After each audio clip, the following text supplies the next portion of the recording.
Assalamualaikum warahmatullahi wabarakatuh. Selamat berjumpa lagi rekan-rekan. Pada pembahasan kali ini kita akan bahas masalah transport layer, ya. Ya, salah satu lapisan dari 7 lapisan OSI, ya. Pertemuan sebelumnya kita sudah membahas masalah network layer, ya. Nah, sekarang kita ke lapisan yang di atasnya lagi, yaitu transport layer. Ya, kurang lebih gambarannya seperti ini. Nanti akan kita bahas di slide berikutnya.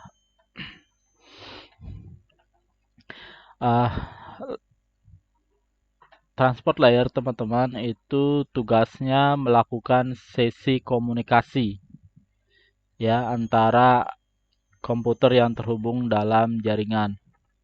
Dan dia juga menentukan bagaimana data ditransmisikan.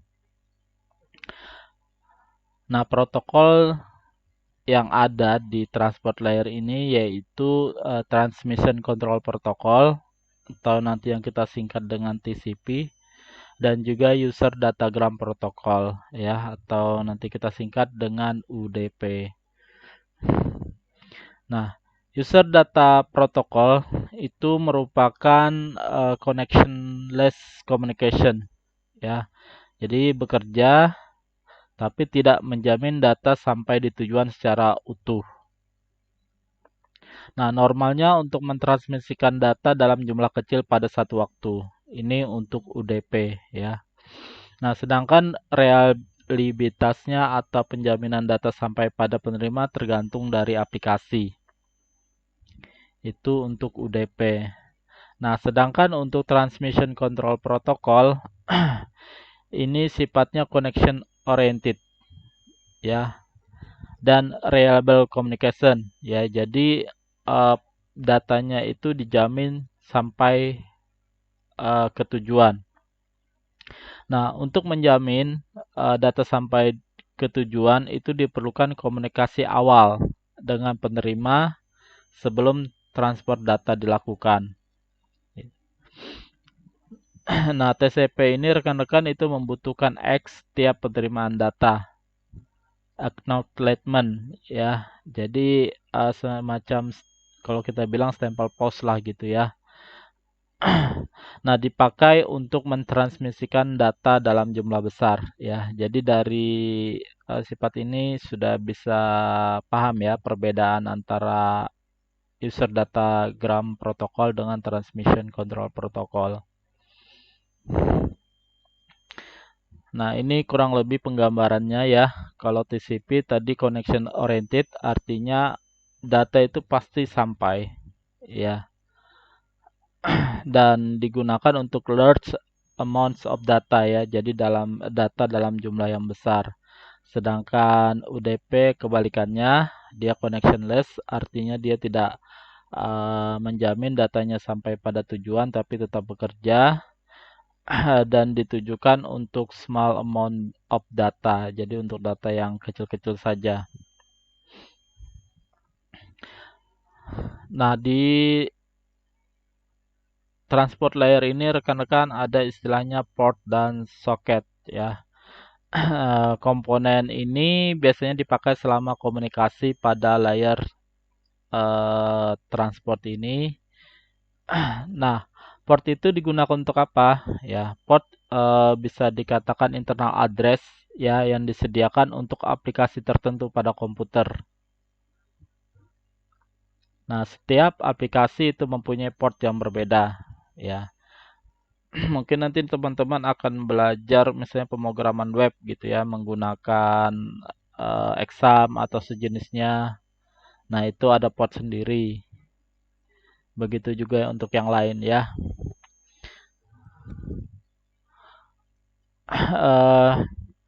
Nah, port ini rekan-rekan bisa untuk yang protokol TCP ataupun protokol UDP ya. Tapi tergantung pada pemakaian protokol apa pada layer transport ini ya. Nah, port itu berada di menggunakan 0 sampai dengan 65. Nah, aplikasi TCP/IP biasanya menggunakan nomor port di bawah 1024 ya. Di mana setiap aplikasi biasanya nomornya sudah pasti. Nah, port ini biasa disebut well known ports ya. Sebelumnya kan kita sudah pernah bahas masalah standar dalam jaringan ya. Jadi termasuk port ini juga sudah ada standarnya. Nah, kemudian komponen lain yaitu soket ya. Nah, soket ini merupakan kombinasi dari IP address dan TCP atau UDP port ya. Nah, aplikasi mengenerate soket ketika berkomunikasi dengan komputer lain. Nah, IP address itu menentukan tujuan komputer dan port itu menentukan aplikasi yang dipakai. Ya. Ini contoh aplikasi untuk soket ya. Nah, di eh, klien atau node sebelah kiri yaitu ada menggunakan port 25 yaitu untuk email biasanya dan juga bila Anda mengakses internet itu menggunakan port 80 ya. Seperti itu. Jadi kalau Anda mengakses internet port yang terbuka itu 80. Nah, berikut ini tipe dasar dari soket ya. Jadi soket ada dua ya, soket stream dan juga soket drum ya. Nah, soket stream ini yang digunakan untuk TCP sama seperti sebelumnya ya, dia reliable delivery ya, menjamin pengiriman in order guarantee ya, penjaminan sampai tujuan, kemudian connection oriented dan bersifat bidireksional ya, artinya berbalas-balasan. Nah, sedangkan untuk soket untuk drum ya UDP ya sama seperti sebelumnya, dia unreliable delivery ya, connectionless dan no order guarantees, jadi tidak menjamin sampai data sampai pada tujuan. Dia bisa mengirim dan juga dia bisa untuk menerima ya.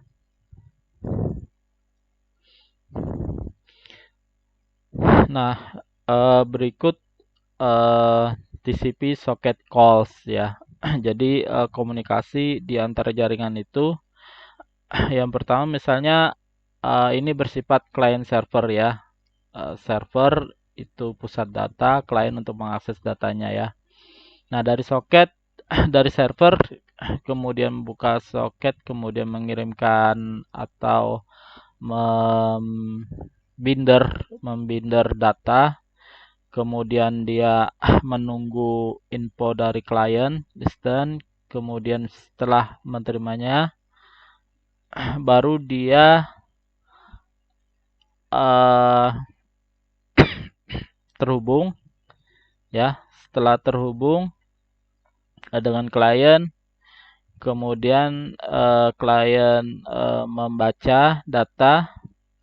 Nah, sedangkan menulis data maaf dari klien, sedangkan di sesi server dia membaca data ya.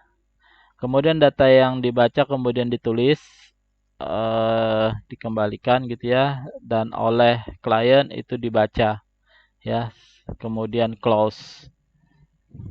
Begitu alur komunikasi antara klien dan server.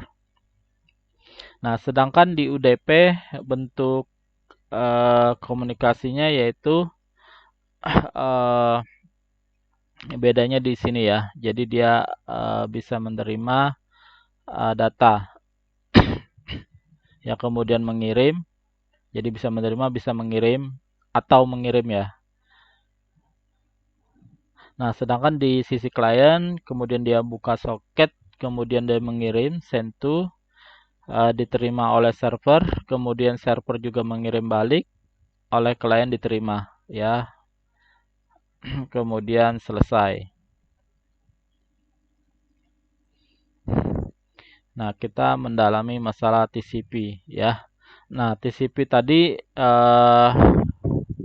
sudah kita bahas ya, dia berbentuk connection oriented, dia bersifat connection oriented, artinya data uh, sampai gitu. Tapi sebelum itu harus ada komunikasi dulu antara komputer yang mengirim maupun yang menerima. Nah, komunikasinya berupa apa? Ya, berupa berapa data yang bisa dikirim ya dalam satu waktu dan nomor urut yang dipakai setiap pengiriman data dan lain-lain sebagainya. Nah, TCP ini biasanya merupakan komunikasi full duplex ya. Ya, jadi sudah kita bahas sebelumnya, bersifat bidireksional, dia bisa mengirim, dia juga bisa menerima pada satu waktu. Nah, TCP ya menyediakan transmisi data yang reliable ya. Nah, kenapa dia bersifat reliable? Karena setiap paket data itu diberi sequence number ya, nomor identik. Jika tidak harus retransmit data ya. Jadi kalau tidak ada pengiriman data balik atau berulang gitu. Nah, selanjutnya yaitu flow control ya, aliran untuk mengkontrol. Nah, selain itu TCP ini mensupport juga flow control ya untuk menghindari terlalu banyak data yang dikirim pada satu waktu dan overload pada jaringan router ya. Nah, flow control ini apa? Ya, flow control itu harus ada kesepakatan berapa besar data yang dikirim dalam satu waktu antara pengirim dan penerima ya. Nah, flow control ini mengindikasikan ukuran buffer penerima yang free yang bisa diisi dalam waktu tertentu. Nah, berikut ini struktur TCP rekan-rekan ya.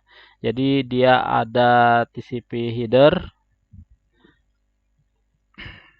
dan dia paket-paketnya berisi seperti ini ya. Ada source port ditujukan ke port mana, dari mana maaf, kemudian ditujukan ke port mana ya. Seperti tadi sudah kita bahas ya, kalau email itu 25, kalau misalnya mengakses web itu 80, yang lainnya juga ada. Kemudian juga knowledge number ya, kemudian data offset. Nah, di sini nanti ada flagnya bersifat urgent kah atau incorrect atau yang lainnya ya. Nah, tadi sudah kita bahas ya, sudah diperlihatkan untuk TCP header itu minimal 20 byte ya isinya. Nah, kemudian untuk flag ya, jadi selain apa namanya ini ada urgent data, incorrect data juga ada yang lain ya. Jadi apakah dia bersifat push atau reset, dikirim ulang atau synchronize ya, mengambil data atau bersifat final. Nah, berikut ini tahapan komunikasi pada TCP ya.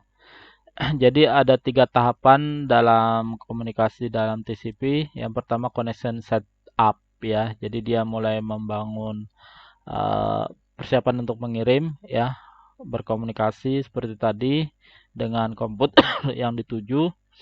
Kemudian setelah itu ada balasan ini, maka data ditransfer ya. Apabila data sudah diterima semua, maka akan connection release. Jadi ada 3 apa namanya tahapan dalam TCP.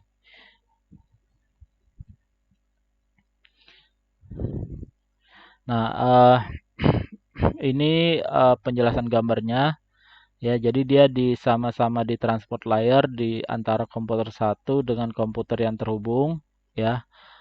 Dia mengirim data synchronize satu, kemudian menggunakan sequence number sekian. apabila diterima maka akan ada balasan, ya. Nah, balasannya itu ditambah dengan acknowledgement number, ya. Kalau kita istilahkan mungkin ini apa namanya, bukti telah sampai gitu, seperti itu. Nah, kalau sudah maka dia akan establish. Kemudian di dalam TCP ini rekan-rekan ada untuk time wait gitu ya. Jadi sekali apa namanya TCP itu terminate, ya artinya sudah sampai, maka ada beberapa masalah yang harus diselesaikan gitu. Ya, pertama, apakah acknowledge number yang kita bilang tadi bukti telah sampai itu apakah hilang? Nah, kalau tidak ada balasan maka dia akan mengirim ulang gitu ya. Seperti itu. Nah, ini kurang lebih apabila bila Anda mengirim kemudian Anda membuka di command prompt ya. Kurang lebih seperti ini nanti tampilannya.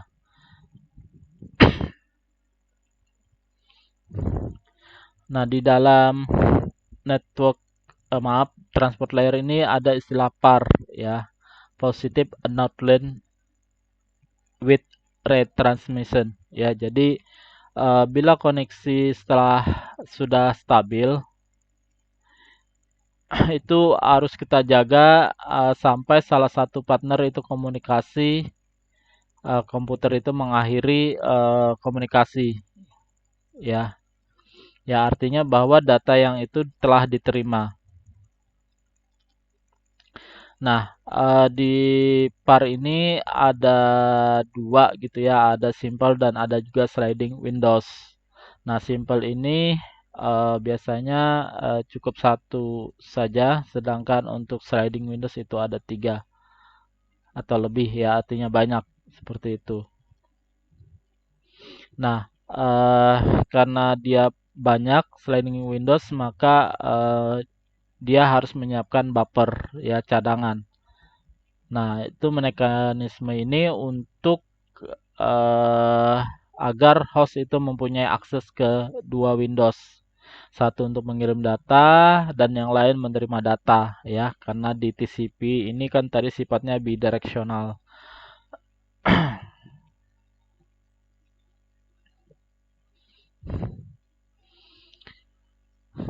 Nah, adapun teknik ya untuk mengetahui apakah itu sudah sampai atau tidak, nanti paket itu akan di drop itu sepanjang jalan ya, apakah bisa timeout atau malah rusak. Nah, misalnya jika ada 4, 5, dan 6 dikirim ya, tapi dari 3 yang dikirim itu ada satu yang lost gitu, maka receiver hanya akan memberi X sampai 4 ya, jadi yang terkecil. Maka si pengirim akan mengirim ulang ya paket ke-5 dan ke-6 dan seterusnya, dan menunggu untuk mendengar dari penerima paket mana yang selanjutnya dikirim ya, berbalas-balasan. Nah, si penerima kemudian mengirim acknowledgement 7. Jadi artinya pengirim tahu dapat memulai mengirim paket yang ke-7 dan seterusnya. Jadi kalau Anda istilah mendownload gitu ya, tidak full, rusak, nah artinya nanti dia bisa meresume. Ya, jadi tidak mengulang dari awal lagi. Nah, kemudian di protokol lain yaitu ada namanya UDP ya, protokol di transport layer. Ya, UDP sudah kita bahas sebelumnya, bersifat connectionless, unreliable ya, dan juga untuk data yang kecil. Nah, ini data diagramnya, datagram maaf untuk UDP. Jadi kurang lebih seperti ini saja ya. Jadi tidak ada flag seperti di TCP.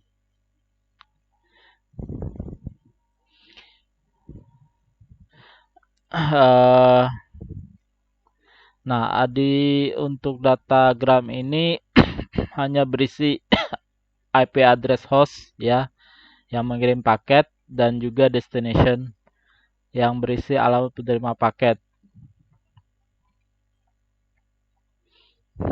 Ini strukturnya ya. Silakan Anda cari perbedaan dengan TCP ya. Salah satunya yaitu di flag kalau TCP ya. Nah, struktur headernya itu terdiri 8 byte ya. Kalau yang TCP tadi 20 byte. Nah, ini gambaran isi dari transport layer rekan-rekan ya. Jadi di transport layer ini ada dua protokol ya. Kita ulang yaitu Transmission Control Protocol dan juga User Datagram Protocol.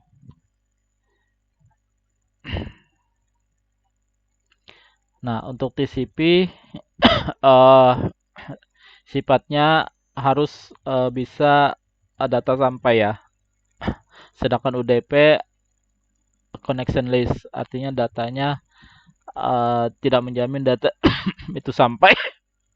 Nah, kemudian data yang dikirim itu yang sifatnya kecil-kecil saja ya. Nah, adapun aplikasi yang digunakan yaitu kalau TCP/IP itu kalau FTP ya, jadi mengirim data biasanya antara klien ke server itu menggunakan FTP ini ya, menggunakan port 21. Kemudian telnet apabila Anda berkomunikasi misal modem dan sebagainya ya. Kemudian SMTP ini email biasanya.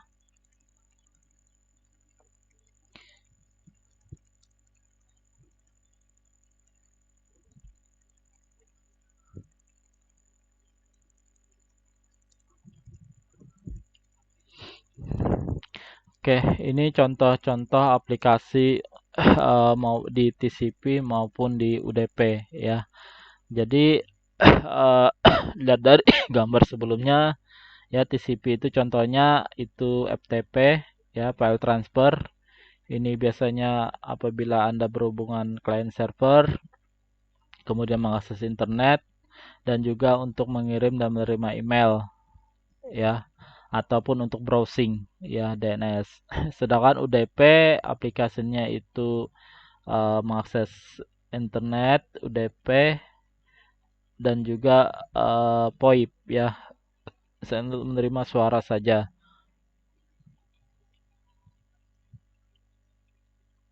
Nah, sedangkan di layer sebelumnya di network layer itu menggunakan IP. Nanti kita akan bahas IP di pertemuan yang lain.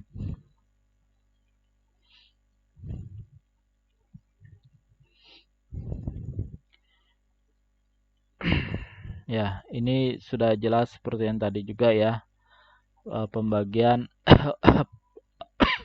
aplikasi untuk TCP dan UDP. Baik, demikian untuk transport layer. Apabila ada pertanyaan, silakan ketik di kolom komentar. Saya Airi, Assalamualaikum warahmatullahi wabarakatuh.